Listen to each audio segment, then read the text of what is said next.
नमस्कार दोस्तों, आज मैं आपके लिए एक नई जानकारी लेकर आया हूं अपने YouTube चैनल गौतम बुद्ध पर। आज हम बात करेंगे बर्बरीक का अर्थ के बारे में।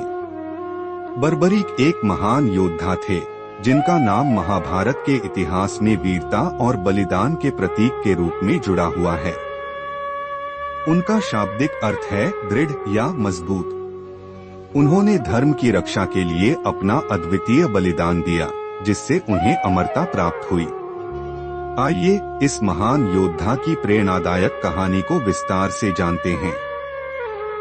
जानकारी अच्छी लगे तो चैनल को सब्सक्राइब, लाइक और कमेंट करना ना भूलें। इसी तरह के कार्यक्रम में शामिल होने का मौका मिलता रहे। अब ज्यादा देरी नहीं करते हैं, बर्बरीक का अर्थ के बारे में जानें। आज हम जानते हैं बर्बरीक का अर्थ। बर्बरीक का अर्थ और उसका महाभारत में विशेष महत्व। बर्बरीक एक ऐसा नाम है जो वीरता, बलिदान और सत्य के प्रतीक के रूप में महाभारत के इतिहास में गहराई से जुड़ा हुआ है। बर्बरीक का नाम सुनते ही हमें एक ऐसे महान योद्धा की छवि याद आती है जिसने अपनी अद्वितीय शक्तियों और महान बलिदान से अमरता को प्राप्त किया। बर्बरीक का अर्थ केवल एक नाम नहीं है, बल्कि यह एक अद्भुत योद्धा की महानता और उसके बलिदान की कहानी है। बर्बरीक संस्कृत से उत्पन्न हुआ है।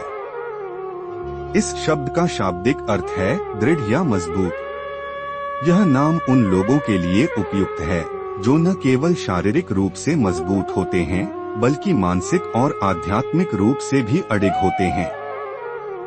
बर्बरीक ने अपने जीवन में इसी दृढ़ता और साहस को प्रदर्शित किया था। उनके नाम का अर्थ उनके व्यक्तित्व और उनके कार्यों को बखूबी व्यक्त करता है। वह न केवल एक महान योद्धा थे, बल्कि उनकी आंतरिक शक्ति और सच्चाई के प्रति समर्पण उन्हें सबसे अलग बनाता है।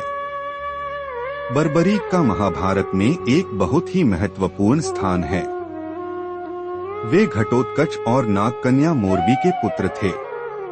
घटोत्कच खुद एक महान योद्धा थे और भीम के पुत्र होने के कारण यह सुनकर कृष्ण ने निर्णय लिया कि बर्बरीक का इस युद्ध में शामिल होना न्याय और धर्म के लिए बाधक हो सकता है। भगवान कृष्ण ने बर्बरीक से आग्रह किया कि वह युद्ध में हिस्सा न लें, क्योंकि उनकी प्रतिज्ञा युद्ध की निष्पक्षता को प्रभावित कर सकती थी। इसके लिए कृष्ण ने बर्बरीक से उनका सिर मांग लिया, ताकि वे इस महायुद्ध का साक्षी बन सकें। बिना किसी हिचकिचाहट के बर्बरीक ने अपना सिर भगवान कृष्ण को अर्पित कर दिया। यह बलिदान केवल वीरता का प्रतीक नहीं था, बल्कि यह बर्बरीक की निष्ठा और धर्म के प्रति उनकी अडिगता को दर्शाता है। कृष्ण ने बर्बरीक के इस महान बलिदान को अमर कर दिया और उन्हें आशीर्वाद दिया कि उनका सिर युद्ध का साक्षी बनेगा। बर्बरीक का यह बलिदान उन्हें इतिहास में अमर बना गया। आज भी बर्बरीक को भगवान श्याम के रूप में पूजा जाता है, विशेष रूप से राजस्थान के खाटू श्याम मंदिर में। बर्बरीक का नाम केवल एक योद्धा का प्रतीक नहीं है, बल्कि यह सत्य, धर्म और न्याय की महानता का प्रतीक है। उनके जीवन और बलिदान से यह स्पष्ट होता है कि सच्ची वीरता केवल शारीरिक शक्ति में नहीं, बल्कि अपने सिद्धांतों और धर्म के प्रति निष्ठा में होती है। बर्बरीक का नाम आज भी हर उस व्यक्ति के लिए प्रेरणा है जो सत्य के मार्ग पर चलता है। उनका जीवन यह सिखाता है कि जब हम न्याय और धर्म के प्रति सच्चे होते हैं, तो हमारे बलिदान कभी व्यर्थ नहीं जाते।